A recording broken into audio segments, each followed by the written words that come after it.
Hi everyone, welcome back to Arpita ki NCERT Kaksha. Today we are going to start with chapter number 3 of class 11th NCERT, Indian Constitution at Work. So far we have covered two chapters in Indian Constitution at Work. The chapters were Constitution, Why and How, and the second chapter was Rights in the Indian Constitution. Today we are going to start with election and representation.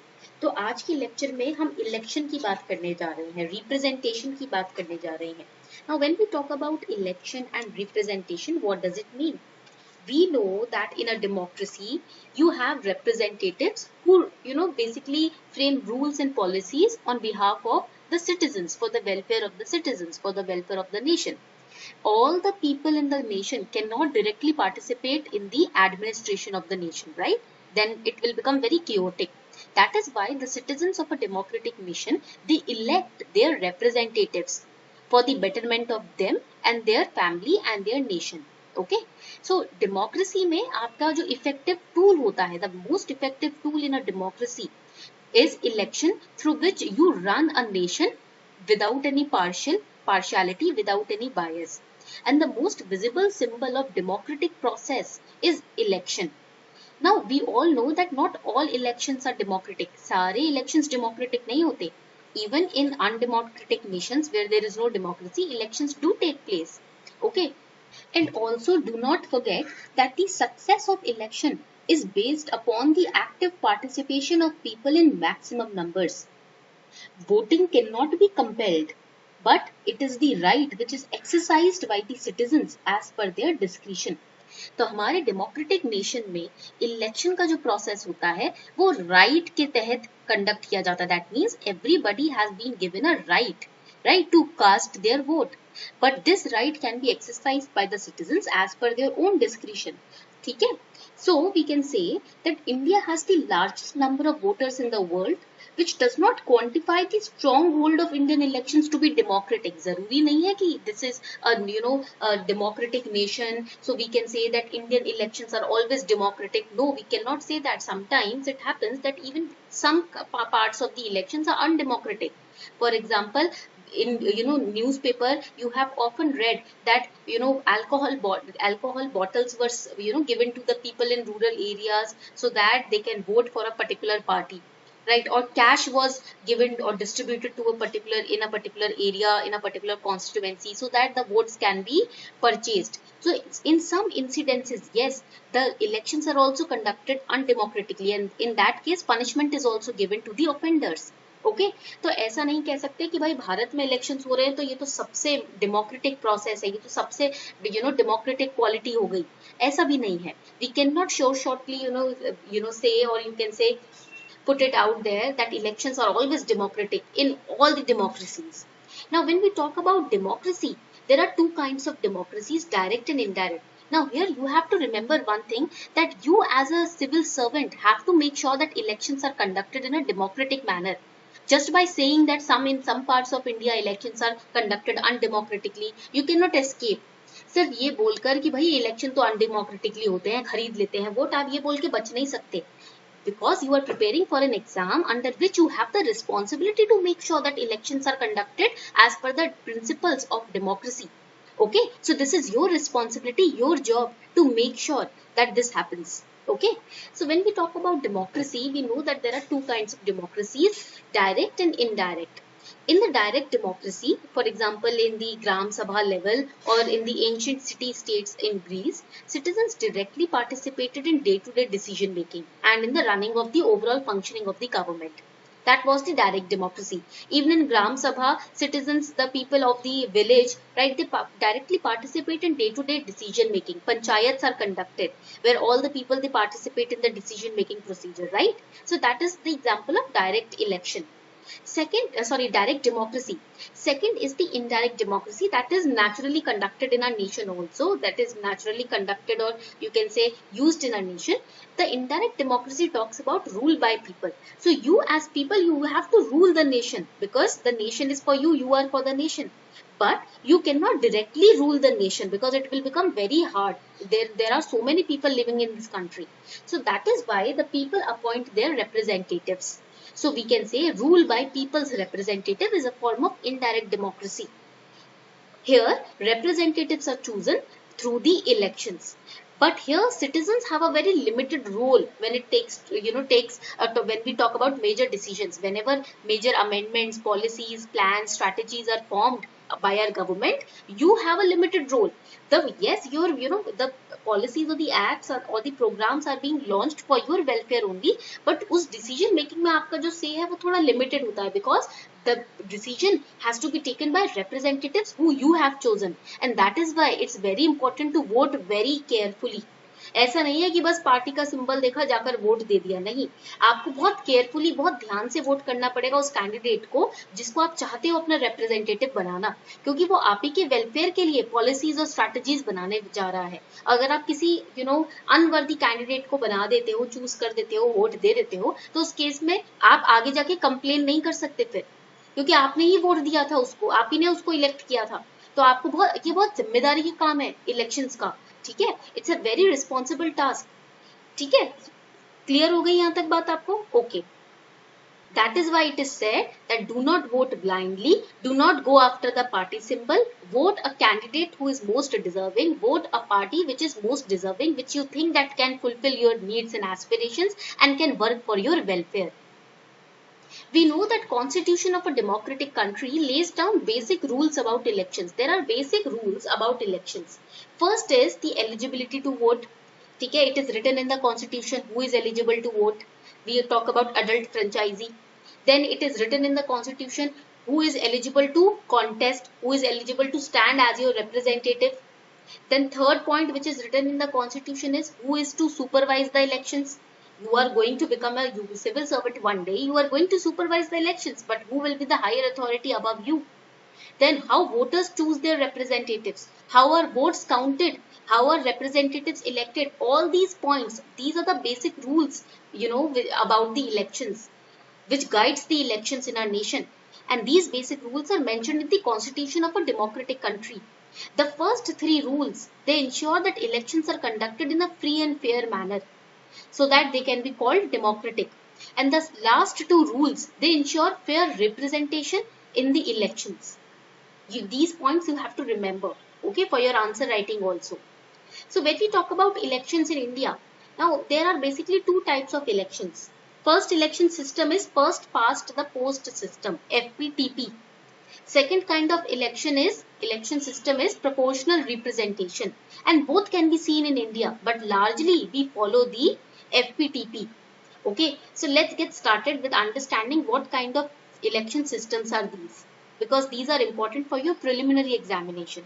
When we talk about the FPTP system, here the entire nation is divided into small parts, small constituencies or small districts. So in India we follow the FPTP system because इसमें पूरे nation को छोटे-छोटे constituencies या districts में divide कर दिया जाता है, and then elections are conducted. And in the proportional representation system, which is very famous in Netherlands also, large geographical areas are demarcated as constituencies. Sometimes an entire nation is considered as a constituency. Okay, point clear हो गया? तो इसके अंदर एक पूरे nation को छोटे छोटे यूनिट्स में डिवाइड करके इलेक्शंस किया जाता है, और पीआर सिस्टम में एक पूरे नेशन में बड़े बड़े लार्ज एरियाज को डिमार्केट किया जाता है, मेजर एरियाज को. कभी कभी एक नेशन को ही कॉन्स्टिट्यूएंसी में कन्वर्ट कर दिया जाता है. So the FPTP system is used in India and in United kingdom also. This is very important for your preliminary examination. तो एफपीटीपी सिस्टम जो है आपका यहाँ पर, ये यूनाइटेड किंगडम और इंडिया दोनों में यूज किया जाता है. Now we know that India's parliamentary democracy is going through a phase of intense confrontation between dominant ruling party and a weakened but belligerent opposition. In India we have two major parties, right? One is a opposition party and second is the ruling party. Two party system हो जाता है ना India में. Yes, in today's time there are many number of parties which are coming up. ठीक है, ऐसा नहीं है शुरू में तो initially when India got independence there were two base dominant parties, but then with time there have been different kinds of small parties which have come up, which are now emerging as good leaders, right? So when we talk about the first past the post system, the Indian constitution adopts the FPTP system of elections, otherwise which is also known as, please write it down, it is also known as simple majority. इस system को हम simple majority system भी बोलते हैं. ठीक है, it is simple majority system where a candidate with the most number of votes from a constituency wins the seat. एक particular constituency में या डिस्ट्रिक्ट में वो कैंडिडेट जिसके पास ज्यादा नंबर ऑफ वोट्स हैं वो जीत जाता है. So it is also known as simple majority system है, because if the result is simple, you have the majority, you will win the seat. And this system is used in India in the direct elections. Please write it down. It is used in India in the direct elections, to Lok Sabha and state legislative assemblies. Direct election में use होता है लोकसभा के जो election होते हैं जिससे फिर आपके प्राइम मिनिस्टर बनते हैं, ठीक है, और स्टेट लेजिस्लेटिव असेंबलीज के जो इलेक्शन होते हैं उसमें वो डायरेक्ट इलेक्शंस होते हैं, ठीक है. And because here in the election process the citizens directly participate. Okay, indirect participation नहीं होता, इसमें आप डायरेक्टली पार्टिसिपेट करते हो, अपने लीडर को चुनते हो, ठीक है. तो इस केस में, ये डायरेक्ट इलेक्शन के केस में एफपीटीपी सिस्टम और simple majority system is used. Alright, point clear है. Now this FPTP system basically offers voters a choice not simply between parties but specific candidates. Okay, not just between parties. Here you are choosing the leader of your nation through Lok Sabha elections. So you will not just choose from the party. You will choose a better candidate amongst the candidates. आप जब अपने पूरे nation का leader choose करने जा रहे हो तो आप सिर्फ पार्टी बेसिस पे नहीं चूज करोगे, आप कैंडिडेट के बेसिस पे चूज करोगे, आप उसकी क्वालिटीज के कैरेक्टर के बेसिस पे चूज करोगे. So here in this system, India is divided into 543 constituencies and each constituency elects one representative. 543 constituency होती है, उनमें से हर constituency में से एक representative आता है. The representative is the candidate who secures, now amongst these representatives, ये जो 543 constituencies है, हर एक constituency का एक representative है, तो here the candidate who secures highest number of votes in that particular constituency is declared to be elected. उस constituency में if 4 candidates are standing, the candidate who has the most of the votes, okay, highest number of votes will be elected. And FPTP system results in a two party system. Basically एक हो जाता है आपका ruling party, एक हो जाता है आपका opposition, ठीक है. And the winning candidate needs to secure a majority of votes. That is why it is a majority system, simple majority system, which is also known as plurality system. इसको plurality system भी बोला जाता है. Now what are the advantages of FPTP system? Now it's very simple to understand.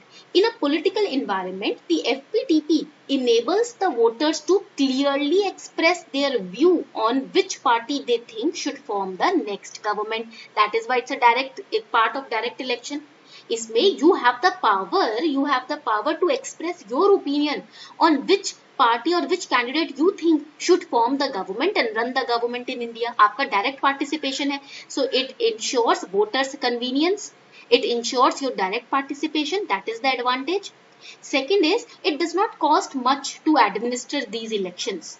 So lesser expenditure is there in FPTP. Expenditure यानी कि खर्चा भी बहुत कम है इसमें. It is fairly quick to count the votes and work out who has won. That means results can be declared actively quickly after the polls close. जैसे ही polls खत्म होते हैं, result बहुत जल्दी declare हो जाते हैं. So that means it is quick to count the votes, it shows less expenditure and it ensures voters convenience. So these are the 3 advantages of the FPTP system. Now there are certain issues also with the FPTP system. इस system में ना कुछ issues भी हैं, कुछ दिक्कतें भी हैं. It does not always allow for a true representative mandate because the candidate could win despite securing less than half of the votes in a contest also. Even if only 40% voters are going to vote, out of 100%, even if only 40% are going to vote, a candidate will be selected on majority basis only. So it will not represent true mandate. अब मान लो एक area में, just let's take a very small example. In a particular society, you are standing as a candidate. There are 4 candidates. You are one of them for the president of the society. And there are 200 people living in that society. And out of 200, only 150 are going to vote. Or let's say not 150, only 100 are going to vote. So 50% people are only going to vote. And among this 50%, if you are having the majority of the vote, you win as a president of the society. But that does not reflect the true mandate because half of the people did not even come to vote. You do not know that if they wanted to select you or not. right? So FPTP system, because it's a majority based system, you do not know who basically represents the true mandate of the people. Okay. And other issues with FPTP is that the threshold is very high, that newer parties cannot enter this particular election. तो इस FPTP system में क्या होता है कि दो major, it results in a two party system. So all the other small parties, they do not get a stand in the elections. अब आप ये नहीं बोल सकते कोई एकदम नई पार्टी बनकर आई है, अगर आप प्राइम मिनिस्टर के लोकसभा के इलेक्शन हो रहे हैं उसमें नई पार्टी के भी चांस 100% है जीतने के, ये पॉसिबल नहीं होता. ठीक है, जो दो मेजर पार्टीज चली आ रही हैं या कोई एक मेजर पार्टी बहुत चली आ रही है, लोगों के दिल और दिमाग में वही पार्टी उतरी हुई है, तो convenience, because it's very convenient for the voters to participate in FPTP system, convenience के चलते जो नई पार्टीज हैं उनको इतना ज्यादा मौका नहीं मिल पाता. Okay, because it breeds two party system. Point clear हो गया. But the FPTP system can not be blamed for the polarization in Indian politics. Polarization is linked to politicization of certain social cleavages, that you have to remember. Now we have studied the FPTP system. Now let us understand the proportional representation system. The peer system, this refers to an electoral system in which the distribution of seats corresponds very closely with the proportion of total votes cast for each party. It is adopted in India but on a very limited scale, only for indirect elections like election for president, election for vice president, election for governor, etc. तो जो आपके indirect elections होते हैं ना भारत में, उसमें इस तरीके का सिस्टम यूज होता है. जैसे कि वाइस प्रेसिडेंट, प्रेसिडेंट के इलेक्शन होते हैं, वो indirect election होते हैं. Citizens do not directly participate in those elections. So their PR system is used. Okay. So here the party gets same proportion of seats as the proportion of the votes that it is getting. जितना vote मिलेगा party को उतनी ही proportion में seats मिलेंगी. So there are two variations of proportional representation system. First, entire country is treated as one constituency. For example, in the election of president, okay, यहाँ पर हर part को अलग अलग कॉन्स्टिट्यूएंसी में नहीं डिवाइड किया जाता, पूरे एक नेशन को एक कॉन्स्टिट्यूएंसी बनाया जाता है. And every party, major party, it sends its own representative to stand in the election of president. Right, अभी the election of president was going on. ठीक है, तो यहाँ पर आपने देखा होगा different candidates were standing from different parties, not from different constituencies, because the entire nation was converted into one constituency. And seats are allocated to each party according to the share of votes it is getting in national election. जो यहाँ पर national election में, Lok Sabha election में जो votes मिल रहे हैं इनको, उस votes के हिसाब से हर पार्टी को seat allocate की जाती है. For example, in Israel, the example of Israel is given in NCERT. So here you can say that the entire country is divided into multi-member constituencies. Okay, and each party, her country में, हर पूरे एक nation को एक multi member constituency में convert कर दिया जाता है. ठीक है, यानी कि डिफरेंट पार्टी बेस्ड कॉन्स्टिट्यूएंसीज होती हैं. ठीक है, and each party prepares a list of candidates for each constituency. For example in Portugal, in Argentina. And in both these variation, these are two variations, variation 1, variation B. This variation is usually used in India. ये variation president के election के दौरान India में use होता है. This variation is used in Argentina and Portugal. ठीक है, and in both these variations voters exercise their preference for a party and not a candidate. Voters here are the MLAs, not you as a citizen. Citizens यहाँ पर voters नहीं होते, यहाँ पर voters होते हैं आपके legislative assemblies के members, और वो party को preference देते हैं, candidate को नहीं. ठीक है, they exercise their preference for a party, not a candidate over here. All right. Here in FPTP system, you vote for a candidate because you are choosing the leader of your nation. But in proportional representation system, the legislative assembly members vote for the party, not for the candidate.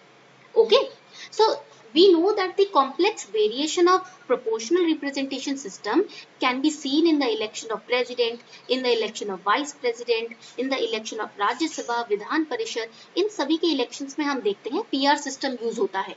And in PR system we use the single transferable vote system, which is very famously seen in Rajya Sabha. If you study the chapter Rajya Sabha in M. Lakshmikant, you will study about the single transferable vote system also, where in the Rajya Sabha elections, every state has a fixed quota on basis of which the Rajya Sabha seats are allocated, and the members are elected by state legislative assemblies. Here the voters are the MLAs in that particular state. So Rajya Sabha mein, or even in case of election of president, the voters are not the citizens, they are the members of legislative assemblies in that particular state. And every vote basically ranks the candidates according to his or her preference. And here a formula is used. Single transferable vote system में और PR system में formula use होता है to decide who is winning. To declare a winner, the candidate or the winner must secure minimum quota of votes. And what is the formula for that? Total votes which are polled divided by total number of candidates to be elected plus 1 whole divided by added by 1. So we'll take an example. For example, there are 4 Rajya Sabha members who have to be elected by 200 MLAs. ठीक है, 4 members are standing in election to be elected by 200 MLAs. 200 MLAs votes देंगे अपना, तब इन 4 में से कौन जीतेगा ये पता चलेगा. तो how we will calculate the winning vote that a person requires to win the Rajya Sabha elections? 200, that is the total MLAs which are standing in the voting. 200 divided by the people who are standing in the elections. 4 plus 1 whole plus 1 equals to 41 votes. So 41 votes are required to win the Rajya Sabha elections by these 4 candidates here. This is the example. Okay, and when votes are counted, it is done on basis of first preference. ठीक है, तो हर candidate का first preference of vote जो secure वो करते हैं उसको count किया जाता है. ठीक है, point clear. Of which candidate have secured the first preference votes. ठीक है, किसको पहला प्रेफरेंस का वोट मिला है, पहली चॉइस कौन है उसकी वो काउंट किया जाता है. And if after counting all the first preference votes required number of candidates fail to fulfill the quota, if then also the required number of candidates fail to fulfill the quota, that is fail to achieve the 41 votes limit, the candidate who secured the lowest votes of first preference is eliminated. जिसको कम से कम vote मिले ना first preference के, उसको तो eliminate कर दिया जाता है और उसके वोट्स को दूसरे कैंडिडेट को शिफ्ट कर दिए जाते हैं. फिर उस बेसिस पे फिर से काउंटिंग होती है और this process of counting requires number of candidates. ठीक है, all the number of candidates and then after elimination, इसमें एलिमिनेशन मेथड यूज है. After elimination method the result is declared, the winning candidate is declared. Point clear हो गया. So if a party gets 40% of the total votes, ठीक है, अगर एक candidate को if a party और ये कोई एक पार्टी है जिसको टोटल वोट्स का 40% मिला है, for example a perfectly proportional system would allow it to get 40% of the seats, that is proportional representation system. If you are standing in election, you are getting 40% of votes, then you will get 40% of the seats also. अगर आपकी party election में आई है और आपकी party को 40% votes मिले हैं तो आपकी 40% आपको सीट्स मिलेगा. जितना वोट उतना प्रोपोर्शन में seats, that is proportional representation system. So it fulfils the principle of inclusion. Everybody is included. ठीक है, पॉइंट क्लियर हो गया यहाँ पर सभी को. Alright. Now there is a concept of reserved constituency also in our country. All voters in a constituencies are eligible to vote, but the candidates must belong to only a particular community like scheduled caste or scheduled tribe for which the seat is reserved. So there are certain vulnerable communities, ठीक है, और minority communities for which seat is reserved, because if their seat is not reserved, they might not get a chance to stand or win in the election because of their status. That is why reserved constituencies are created. So in our constitution, reservation of seats is mentioned in Lok Sabha and in the state legislative assembly for scheduled caste and scheduled tribes. And Article 334 originally required reservation to end in 1960. There was Article 334 which said that this reservation in seats should end in 1960. But it was extended, it was not ended, it was extended up to 26 Jan 2020 by 95th Constitutional Amendment Act of 2009. Now, by the help of 126th Constitutional Amendment Act of 2019, which was passed, the reservation has been extended in Lok Sabha assemblies to scheduled caste and scheduled tribe for another 10 years. That is till 2029 तक अब जो seats हैं वो scheduled caste और scheduled tribe के लिए लोक सभा assemblies में reserve कर दी गई हैं. ठीक है, पॉइंट क्लियर हो गया. And that is being done under the 126th Constitutional Amendment Act. Now this is not mentioned in the NCERT. It is mentioned in the M. Lakshmikant book. Okay. Anglo-Indian community is not included in this. यहाँ पर सिर्फ SCs and STs are included. Now the question is, who decides which constituency is to be reserved? कौन decide करता है किस constituency को reserve किया जाए SCs और STs के लिए? So there is an independent body. You must have heard about it often. Almost regularly, in the newspaper. That is the Delimitation Commission, which is appointed by the President of India, and it works in collaboration with the Election Commission of India. It is appointed to draw up the boundaries of constituencies. भाई कौन सी constituencies reserve की जाएंगी, कितनी boundaries होगी उस constituency की, वो सब डिसाइड किया जाता है डिलिमिटेशन कमीशन के दौरान. The boundaries can be increased also, decreased also. Then in our country we follow the universal franchise and right to contest. ये दो चीज हमारी कंट्री के डेमोक्रेसी में इनकोडेड है. In the democratic elections, all citizens of the country must be eligible to vote in election. That is known as universal franchise. But till 1989, an adult Indian or Indian citizen of the age, more than 21 could vote. But there was an amendment which was passed in 1989 which reduced the eligibility age of voting to 18. Universal franchise का मतलब है कि सबको vote करने का अधिकार है, चाहे आदमी हो, औरत हो, बूढ़ा हो, जवान हो, बच्चा हो. बच्चा हो मतलब जो 18 की एज का या उससे ऊपर हो. ठीक है, 18 से 20 तो बच्चा ही समझा जाता है, राइट. उसके बाद आप एकदम टीनेजर की एज को छोड़ के यंगस्टर बन जाते हो, अडल्ट बन जाते हो. ठीक है. एंड हमारे कंट्री में 1989 तक ना एक इंडियन सिटीजन जो वोट कर सकता है उसकी एज थी 21 या उससे ऊपर. बट 1989 में एक अमेंडमेंट लाया गया जिसमें ये कहा गया कि अब वोटिंग एज हो जाएगी 18. Okay, so we talk about the adult franchisee, which says that all citizens are able to participate in the process of selecting their representatives. And it is consistent also with the principle of equality and non-discrimination, this adult franchisee, because here, if you are a woman, you can vote. If you are a man, you can vote. If you are of any, gender, you can vote. Okay, that is why it results in non-discrimination. Now, when we talk about right to contest, that means who can stand in elections, who can stand as your representative. So, all citizens have the right to stand for election and become the representative of the citizen of the nation. There is a legal provision also which guides this right to contest. So, an individual who has undergone imprisonment for 2 or more years for some kind of offence is disqualified from contesting elections. To make sure that not anybody can stand in election and only the correct person can stand in the election as your representative, this legal provision has been added. Okay, and we then know about election commission which conducts the elections. Election commission basically supervises and conducts the election, and in every district when the elections are conducted, you as a civil servant also stand to make sure that elections are conducted as per the guidelines of the election commission. आपको पता है आप civil servant के तौर पे सिर्फ बैठे नहीं रहते कुर्सी पर.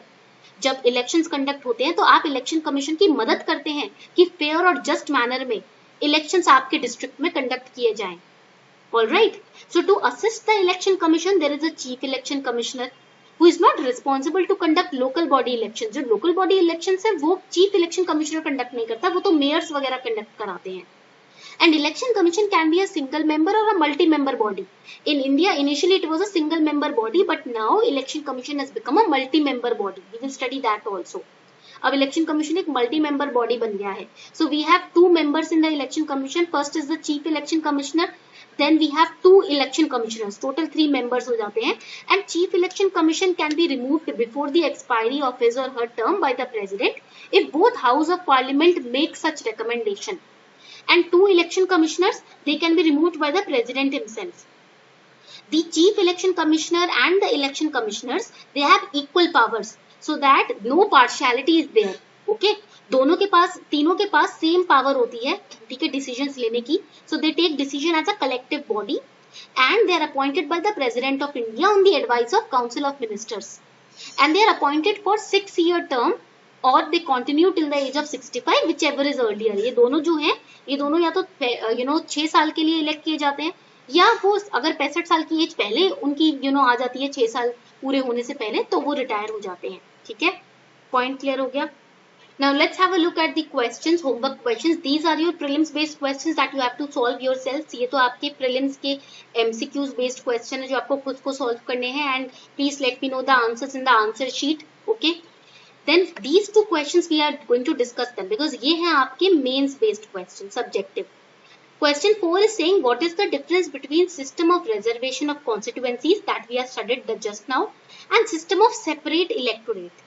Why did constitution makers reject the latter? Latter means system of separate electorate, which was introduced by the Britishers, which we also, were standing against. We were not promoting the system of separate electorate. We were demanding to take them down. ठीक है, Morley-Minto reforms वगैरह हुए थे, तो उस दौरान separate electorate की बात की गई थी based on religion, and we were against it. So इस दोनों के बीच में difference क्या है? Why our constitution makers rejected this system of separate electorate? देखो, there is difference of voters and constituency between the system of reservation of constitution and system of separate electorate. Now the system of separate electorate was started by the British government, that the Muslims and the Sikhs and minorities they were able to elect their representatives by their own separate vote. So because of this, the nation resorted to partition, there was partition between India and Pakistan because of the seats which were sown during the system of separate electorate. क्योंकि इसके अंदर ये बोला गया था कि Muslims और Sikhs और माइनॉरिटीज जो है वो अपने सेपरेट उनके वोट होंगे, वो अपने रिप्रेजेंटेटिव्स को खुद इलेक्ट करेंगे. तो इससे क्या हुआ था, एक फूट पड़ गई थी कि भाई हिंदूज अलग हैं, मुस्लिम्स अलग हैं, ये एक फूट पड़ गई थी. So after partition in India, the reservation of constituencies for the subjugated social group was adopted. कि yes, the other minorities groups, the other vulnerable communities will get their reservation in election in the constituencies, but there will be no separate voting which will be given to individuals based on religion. ठीक है, based on gender. No, that will not be done, because उससे क्या होता है, फूट पड़ जाती है, because it divides the people amongst themselves. That is why the constitution makers rejected it. So in this answer, you will have to explain what is system of reservation of constituencies. Then you will explain what is system of separate electorate, and then you will explain the difference between the two, and then you will answer the second part of the question, why the constitution makers rejected this system. Very easy, okay?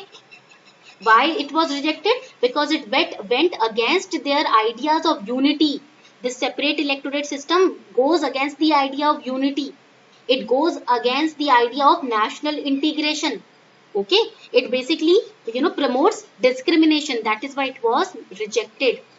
Now the next question, Indian electoral system aims at ensuring representation of socially disadvantaged sections. However, we have only 12% women members in our legislatures. So what measures would you suggest as a civil servant? आप as a civil servant क्या measure suggest करोगे to improve situation? Please do not just jump on answering the question. I have seen so many students in our batch who do not even read the question और पता नहीं क्या उल्टा सीधा answer लिख देते हैं. क्वेश्चन को पढ़े बिना जब भी आप आंसर बनाते हो वो आंसर बेकार ही होता है. ठीक है, बिकॉज इसमें आपकी अंडरस्टैंडिंग नहीं होती. एंड ऐसे कम से कम 50% स्टूडेंट्स हमारे बैच में जो इस तरीके के आंसर्स लिखते हैं वो क्वेश्चन को पढ़ते नहीं है. उन्हें एक हरी होता है कि हमें आंसर शीट सबमिट करना है. Do not run after the Hari of submitting your answer sheet. Okay, make sure that when you are reading the question, you are not just focusing on writing answer, but you are focusing on understanding the question. Here the question is saying that we have adequate representation system for socially disadvantaged sections in the election. But still only 12% women members are there in our legislature. Why such a small percentage of women are there in our legislature? What steps can you take to improve this situation as a civil servant? आप क्या steps लोगे इस number को बढ़ाने के लिए? Now we have studied two kinds of elections, proportional representation and FPTP, right? Here in this case you can use proportional representation. The proportional representation system of election can ensure proper representation of women. इसमें आपको जितना vote मिलेगा उतनी आपकी representation होगी. ठीक है, and if the people are made aware of the role of women in administration, more people can vote, and the more vote the women can get, the women representatives or members can get, the more seats they will get, so their representation will increase. This will ensure proper representation of women according to their percentage in Indian population. और population में women की percentage भी काफी अच्छी है. तो अगर आप PR system use करते हो तो women candidates को votes भी ज़्यादा मिलेंगे और जितना vote मिलेंगे उसी proportion में seats भी मिलेंगे. Okay, then the system of reservation should be rotated among all the constituencies. ऐसा नहीं है कि सिर्फ शेड्यूल कास्ट और शेड्यूल ट्राइब्स को ही टारगेट किया जाए रिप्रेजेंटेशन देने के लिए. आप women representation को भी रोटेट कर सकते हो पूरी नेशन में. Okay, we can implement reservation for women candidate also in the electoral constituencies. So two things can help: proportional representation and representation of women. Reservation of women reservation of women in the women candidates in the electoral constituencies. These two things can help increase the number of or percentage of women members in our legislature. इसको आपको explain करना है. All right. So these are the two questions that you have to focus more, in your answer sheet, and then answer these questions also. ये prelims के भी 2-2 number के question है आपके. These are of also 2 marks. So total marks है आपके homework का. Total it is of 31 marks. आज का टेस्ट आपका टोटल 31 मार्क्स का है. Okay, so answer these questions very carefully. ये सारे 5 questions you have to answer in the homework today.